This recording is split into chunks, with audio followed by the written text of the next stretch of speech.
کہ اس اعرابی کی قسمت کے اوپر ہم کیوں نہ ناز کریں کہ جس کی قسمت اتنی پیاری نکلی کہ وہ حضور کی نگاہوں میں آ گیا. تو جو حضور کی نگاہوں میں آ گیا اس کے تو بیڑے ہی پار ہو گئے. اب اعرابی گلیوں میں چل رہا ہے، نبی پاک علیہ الصلوۃ والسلام کی بارگاہ میں چلتا ہوا آیا تو مصطفیٰ نے فرمایا، اے اعرابی، تجھے پتہ ہے جب تو گلیوں میں چل رہا تھا، تجھے پتہ ہے جب تو گلیوں میں چل رہا تھا تو گلی کے کونوں سے فرشتے تیری طرف دوڑتے ہوئے آ رہے تھے.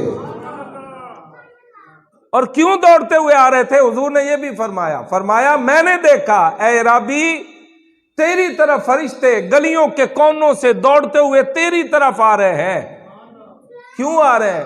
فرمایا جو تو نے میری ذات پر درود پڑھا ہے، وہ درود جو تو نے میری ذات پر پڑھا ہے اس کے ثواب کو اکٹھا کرنے کے لیے فرشتے تیری طرف دوڑ کر آ رہے تھے.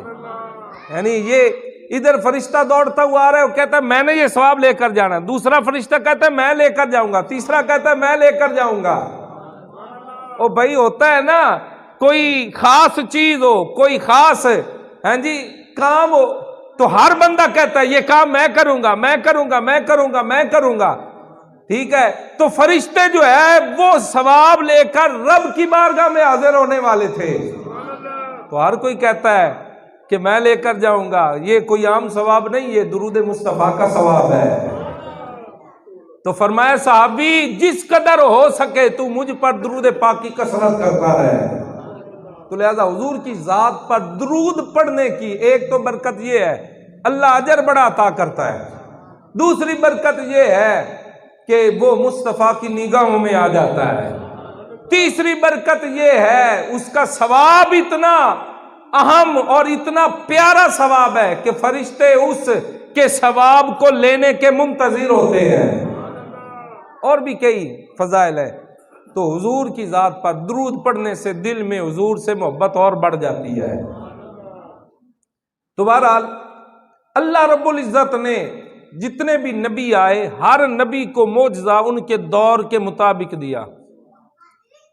جس طرح کہ حضرت داؤد علیہ السلام آئے، اس وقت لوہے سے چیزیں بنانے کا دور تھا، عجیب و غریب چیزیں بنائی جاتی، جنگی لباس لوہے کا بنایا جاتا، زریں لوہے کی بنائی جاتی، دیگر اور چیزیں جو ہیں وہ لوہے کی بنائی جاتی، اور لوگ اس کاراگری کے اندر بڑے ماہر تھے.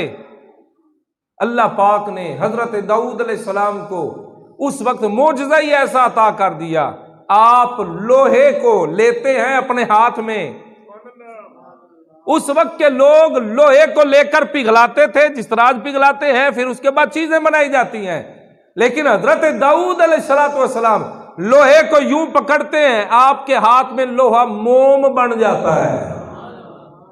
جس طرح مٹی ہوتی ہے موم ہوتا ہے، جس طرح کے جناب آٹا ہوتا ہے نرم، تو اس کو جس طرح مرضی ڈھالتے جاؤ اور ڈھلتا جاتا ہے. حضرت داؤد علیہ السلام کے دور کے کاریگر جو تھے وہ لوہے کو پگھلا کر زریں بناتے ہیں، لیکن آپ کو اللہ نے یہ خاصیت عطا فرمائی، یہ معجزہ عطا کیا، لوہے کو ہاتھ میں لیتے ہیں، اپنے ہاتھ سے ہی زریں بنا لیتے ہیں.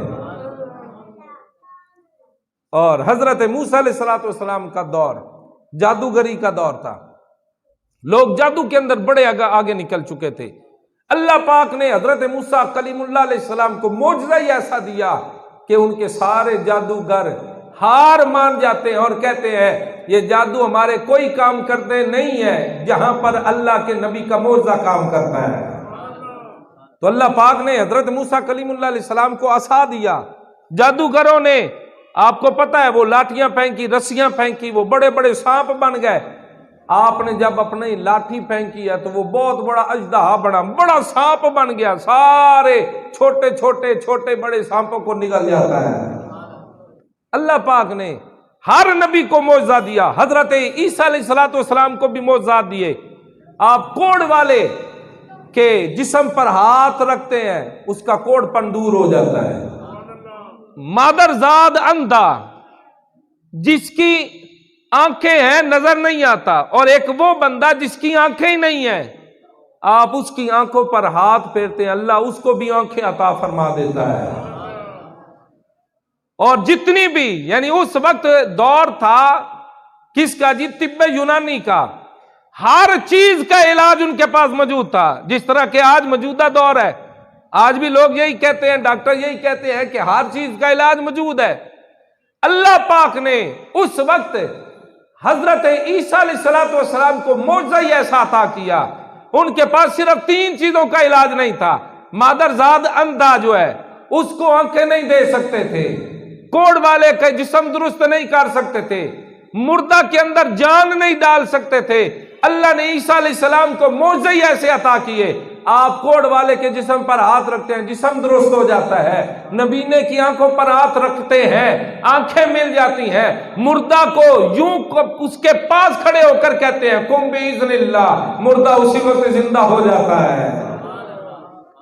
اور اسی طرح اللہ پاک نے نبی پاک علیہ السلام کو بھی بڑے معجزے دیے، اور ان معجزات میں 2 معجزے حضور کے بہت بڑے ہیں، کیونکہ حضور کے 2 دور ہیں، ایک ابتدائی دور ہے، ایک قرب قیامت کا دور ہے۔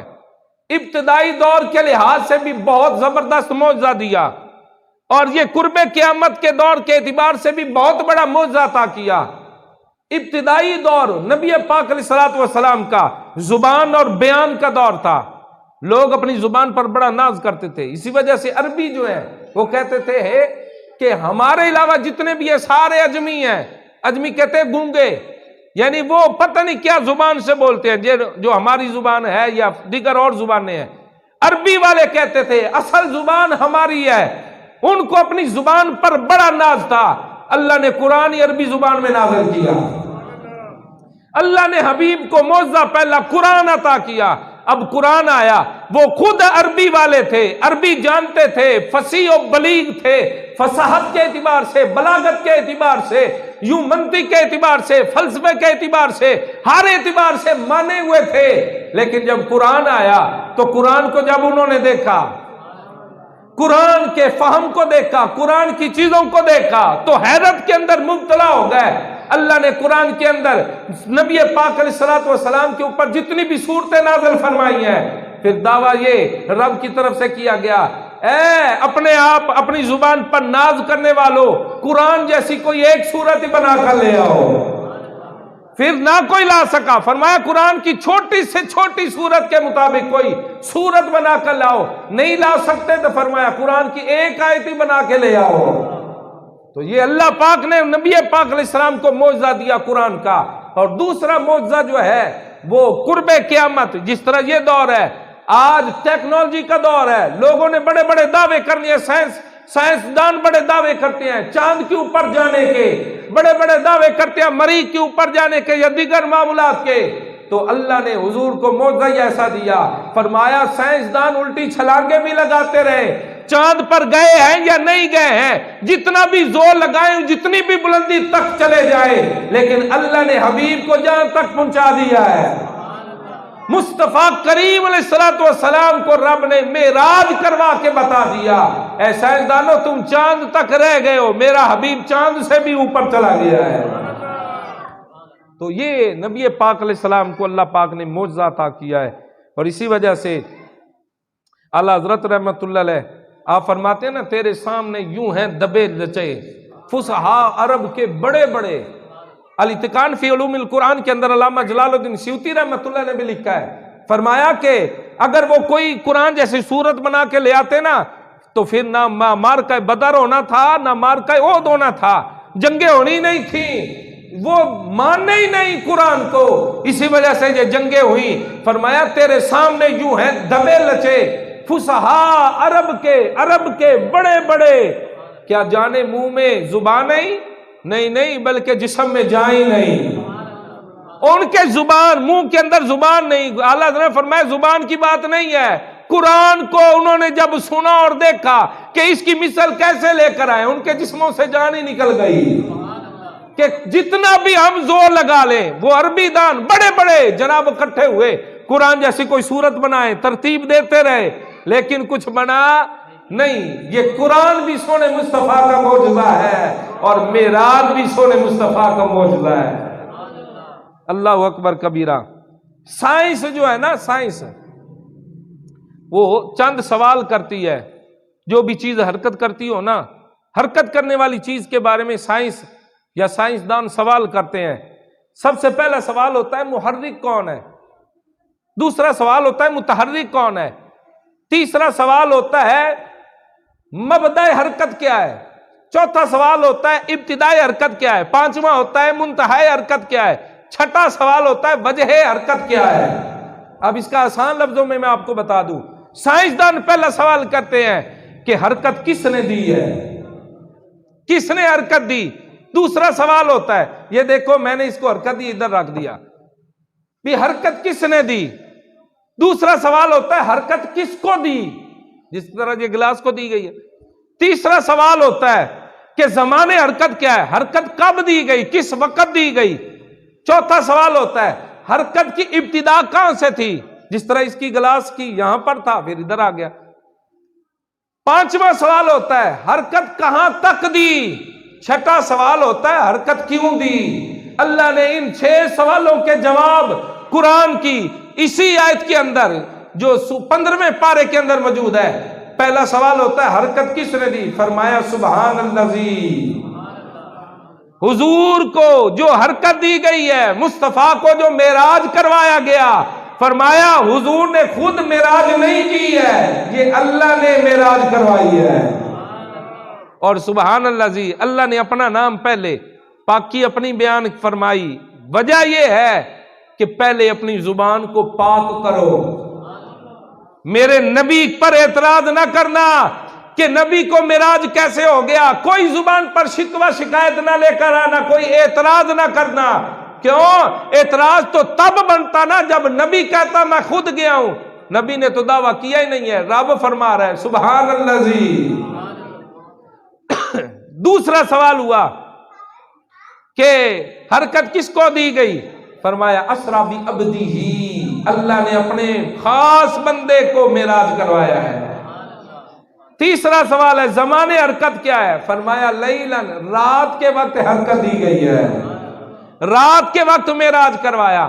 چوتھا سوال ہاں جی مبدأ حرکت کیا ہے، حرکت کہاں سے دی گئی، کہاں سے معراج کروایا گیا، فرمایا من المسجد الحرام، مسجد حرام سے ابتدا کی گئی، کہاں تک، فرمایا الی المسجد الاقصی۔ حرکت کیوں دی گئی، فرمایا لنوری الذی بارکنا حولہ لنوریہ من آیاتنا، ہم نے حبیب کو معراج اس وجہ سے کروائی ہے تاکہ ہم اپنے حبیب کو نشانیاں دکھا سکیں۔ تو یہ معراج ہے نبی پاک صلی اللہ علیہ وسلم کے معراج کہ کئی لوگ منکر ہیں اور کئی لوگ جو ہیں وہ مانتے ہیں۔ اس کے بارے میں چند طرح کے لوگوں کے موقف ہیں۔ سب سے پہلے یہ دیکھیے مسجد حرام سے لے کر مسجد اقصی تک یہ ایک حصہ ہے اور یہ قرآن سے ثابت ہے، اس کا اگر کوئی انکار کر دے تو وہ مسلمان رہ سکتا نہیں ہے۔ تو قرآن یہ کہتا ہے حضور کو اللہ نے معراج کروایا، لیلن، لیلن کے اوپر تنوین تنکیر کی ہے، یعنی رات کے تھوڑے سے حصے میں اللہ نے مسجد حرام سے لے کر مسجد اقصی تک کی سیر کروا دی ہے، تھوڑے سے حصے میں۔ اس کا کوئی منکر ہے تو وہ مسلمان نہیں ہے۔ اور فرمایا پھر مسجد اقصی سے لے کر آسمان دنیا تک یہ بھی حضور کو اللہ نے سیر کروائی ہے، فرمایا یہ خبر مشہورہ سے ثابت ہے، اس کا منکر فاسق اور فاجر ہے۔ اور پھر آسمان دنیا سے لے کر لا مکان تک یہ خبر واحد سے ثابت ہے، احاد سے ثابت ہے، فرمایا اس کا منکر جاہل ہے اور محروم ہے۔ میں تو یہ کہتا ہوں اللہ کی رحمت سے محروم ہے۔ تو بہرحال یہ 3 جو ہے وہ حصے ہیں نبی پاک صلی اللہ علیہ وسلم کے معراج کے۔ تو معراج کہ پہلا حصہ جو ہے قرآن کے اندر ذکر ہے۔ اب اعتراض یہ ہوتا ہے باقی 2 حصے جو ہیں وہ قرآن کے اندر کیوں نہیں ہے؟ تو اللہ نے ان 2 حصوں کو قرآن میں ذکر اس وجہ سے نہیں کیا۔ اس کی وجہ بھی یہ ہے کہ جو بندہ مسجد حرام سے لے کر مسجد اقصی تک کی سیر تھوڑے سے لمحے میں اللہ نے جو کروائی ہے، اس کو جو بندہ مان گیا نا کہ انہیں تھوڑے ٹائم دے وچ اللہ نے معراج کروا دیتی ہے، اینا سفر مان گیا تو پھر اگلا سفر اوکھا کوئی نہیں۔ بات سمجھ میں آ رہی ہے؟ آگے سنیے، معراج کا پہلا لوگوں کا کچھ نظریہ یہ ہے کہ معراج ہوا ہی نہیں ہے۔ کچھ ایسے لوگ بھی ہیں وہ کہتے ہیں یہ سارا اپنی طرف سے گھڑا گیا ہے، معراج ہوا ہی نہیں ہے۔ ہم ان سے یہ سوال کرتے ہیں اہل سنت و جماعت، بھی بتایا جائے کہ معراج عقلاً محال ہے یا عادتاً محال ہے؟ بھی عادتاً ایسا ہوتا نہیں ہے بندہ تھوڑی دیر میں ہی ادھر سے ادھر پہنچ جائے، یا عقل نہیں مانتی ہے کہ یہ ہو نہیں سکتا؟ بتایا جائے کس اعتبار سے یہ جائز نہیں ہے، کس اعتبار سے محال ہے؟ تو جواب ہوتا ہے عادتاً محال ہے، عادتاً ایسا ہوتا نہیں ہے۔ یہاں سے فیصل آباد کا سفر کرنا ہو تو پھر وقت لگتا ہے، یہ نہیں کہ 1 منٹ میں بندہ یہاں ہو پھر دوسرے منٹ میں وہاں پہنچ جائے۔ کہتے عادتاً محال ہے، یہ ممکن نہیں ہے کہ بندہ تھوڑے سے وقت میں ادھر سے ادھر چلا جائے۔ تو ہم ان سے کہتے ہیں پہلے جہاز جو ہے، یہ جہاز کا بندے کے ذہن میں تصور ہی نہیں تھا۔ پرندوں کو پرواز کرتا ہوا بندہ دیکھتا تھا تو سوچتا تھا کہ کبھی انسان بھی پرواز کرے گا۔ پہلے عادتاً محال تھا، کبھی ہوا نہیں کہ انسان جو ہے وہ لوہے کے اوپر بیٹھا ہو، لوہا اس کو لے کر جا رہا ہو۔ لیکن جب جہاز بن گیا، لوگ اس کے اوپر سواری کرنے لگ گئے تو اب کوئی بھی منکر نہیں ہے، اب ہر بندہ مانتا ہے۔ ہم بھی یہی کہتے ہیں حضور سے پہلے ایسا معراج اللہ نے کسی کو کروایا ہی نہیں ہے، پہلے کوئی نہیں مانتا تھا، لیکن اب حضور کر کے آئے ہیں۔ مصطفیٰ نے فرمایا اللہ نے معراج کروائی ہے، اب حضور کا معراج یہ عقل کے بھی مخالف نہیں ہے، عادت کے بھی مخالف نہیں ہے۔ اور کچھ لوگ کہتے ہیں نہیں جی یہ خواب کے اندر حضور کو اللہ نے معراج کروایا ہے۔ بعض جو ہے وہ ایک حدیث پاک بھی نوٹ کرتے ہیں، ما فقدت جسد رسول اللہ صلی اللہ علیہ وسلم، ہم عائشہ صدیقہ فرماتی ہیں معراج والی رات میں نے حضور کے جسم کو بستر سے الگ نہیں پایا، حضور بستر کے اوپر ہی تھے، لہذا معراج ہوا ہی نہیں ہے۔ لیکن اس کا جواب اہل سنت و جماعت جو ہے وہ اس طرح دیتے ہیں کہ نبی پاک صلی اللہ تعالی وسلم کو معراج کہاں ہوا ہے؟ مکے میں۔ کہاں ہوا ہے؟ مکے میں۔ اور حضرت عائشہ صدیقہ رضی اللہ تعالیٰ عنہ حضور کے گھر میں جب تشریف لائی ہیں تو مدینہ منورہ میں آئی ہیں، اور اسی وجہ سے جو ہے علامہ جو ہے محمود آلوسی اور علامہ امام شاہرانی رحمت اللہ علیہ، اور اسی طرح امام جلال الدین سیوطی رحمت اللہ علیہ تفسیر جلالین کے اندر اس کے حاشیے میں بھی لکھتے ہیں کہ اللہ کریم نے حضور کو ایک بار جسم کے ساتھ معراج کروایا ہے، اور اللہ نے 33 بار معراج خواب کے اندر کروایا ہے۔ تو لہذا فرماتے ہیں جو عائشہ صدیقہ جس معراج کی بات کر رہی ہیں وہ خواب والا ہے، اور جو قرآن کے اندر ذکر کیا گیا ہے وہ جسم اور روح کے ساتھ معراج ہوا ہے۔ علامہ محمود آلوسی رحمۃ اللہ علیہ تفسیر روح المعانی کے اندر جو ہے وہ بڑے دلائل دیتے ہیں نبی پاک صلی اللہ علیہ وسلم کے معراج کے بارے میں، جو کہتے ہیں حضور کو ہوا نہیں ہے یا کہتے ہیں خواب کے اندر ہوا ہے۔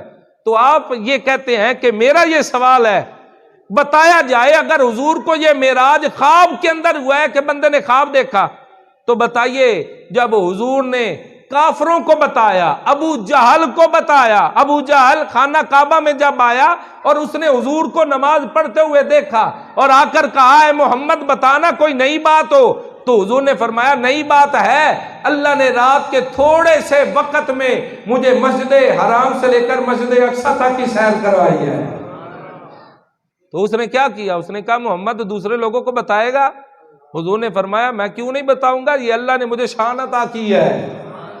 کہا پھر بتا، حضور نے لوگوں کو بتایا، کوئی نہیں مان رہا تھا، اسی وجہ سے تو صدیق اکبر کے پاس گئے تھے کہ صدیق اکبر کو اسلام سے دور کرے، حضور سے دور کر دے، کہ اس بات کو تو کوئی مانتا ہی نہیں ہے، نہ ہی مانے گا کہ بندہ تھوڑے سے وقت میں یہاں ہو پھر دوسرے لمحے بیت المقدس ہو، پھر بیت المقدس سے پھر واپس آ جائے، یہ ممکن ہی نہیں ہے۔ وہ تو ایک رات کے اندر ممکن نہیں ہے۔ چلتے ہوئے صدیق اکبر کے پاس گئے نا، تو صدیق اکبر نے کیا آگے سے جواب دیا تھا کہ اگر میرے مصطفیٰ نے فرمایا ہے تو سچ فرمایا ہے۔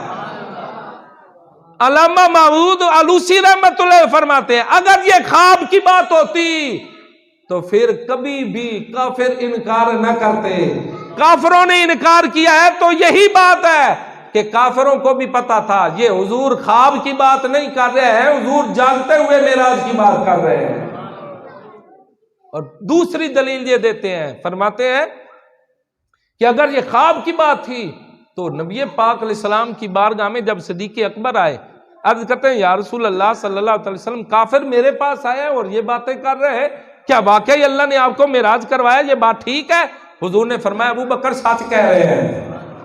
حضور پھر ابو بکر صدیق کو بتاتے گئے کہ کیسے کیسے مجھے معراج ہوا، کیسے کیسے کہاں کہاں تک کی سیر کروائی گئی۔ تو صدیق اکبر عرض کرتے ہیں صدقتا یا رسول اللہ، ہر بات پہ صدقتا یا رسول اللہ۔ مصطفیٰ کریم علیہ الصلوۃ والسلام نے فرمایا ابو بکر کیا بات ہے، جو بھی میں تجھے کہتا ہوں ہر بات کی تو تصدیق کرتا ہے، وجہ کیا ہے؟ عرض کرتے اللہ کے حبیب میرا عقیدہ یہ ہے جب رب کائنات جبریل کو آپ کی بارگاہ میں دن میں بار بار بھیج سکتا ہے، جبریل آسمانوں سے سدرۃ المنتہا سے نیچے آپ کی بارگاہ میں دن میں بار بار آ بھی سکتے ہیں، جا بھی سکتے ہیں، اگر جبریل جو حضور کا خادم فرشتہ ہے، آقا آپ کا خدمت گزار فرشتہ اگر دن میں بار بار آ بھی سکتا ہے، جا بھی سکتا ہے، تو اللہ بھی آپ کو تھوڑے وقت میں اپنی بارگاہ میں بلا سکتا ہے۔ تو یہ بھی ابو بکر صدیق نے جب دلیل رکھی تو حضور نے فرمایا ابو بکر تو صدیق ہے۔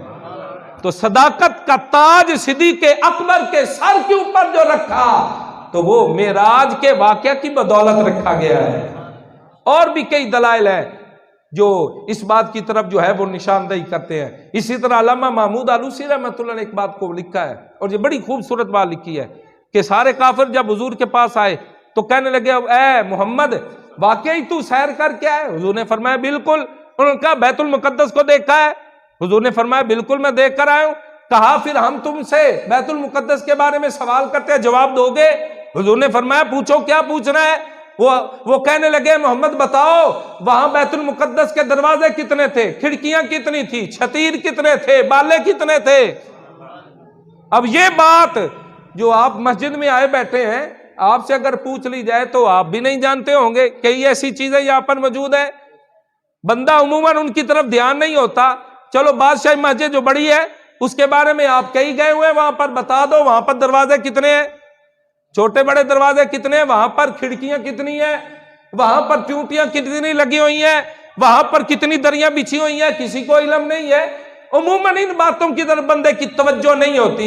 جب کافروں نے اس طرح کے سوالات کرنا شروع کیے نا تو مصطفیٰ کریم علیہ الصلوۃ والسلام کے دل مبارک پر بوجھ آیا کہ یہ کیسے سوال کر رہے ہیں۔ اللہ کریم نے حضور کی بارگاہ میں جبریل کو بھیجا، حضور علیہ الصلوۃ والسلام کو فرمایا حبیب پریشان نہیں ہونا ہے، ہم آپ کے سامنے سے سارے پردے اٹھا دیتے ہیں، کافر جو سوال کرتے ہیں وہ کرتے جائیں، آپ دیکھ کر بتاتے جائیں۔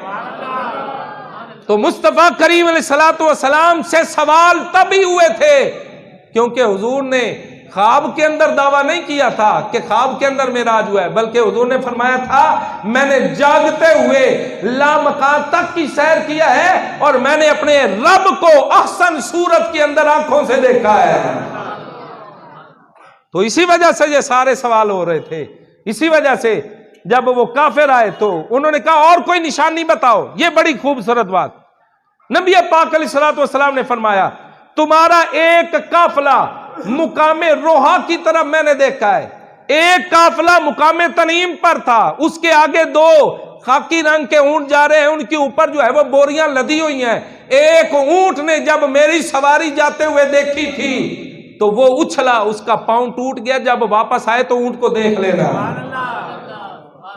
اور حضور نے فرمایا ایک قافلہ تو بالکل قریب ہے جو مکہ مکرمہ کے اندر سورج غروب ہونے سے پہلے سورج غروب ہوتے ہی پہنچ جائے گا، سورج غروب ہونے کے ساتھ ہی پہنچ جائے گا۔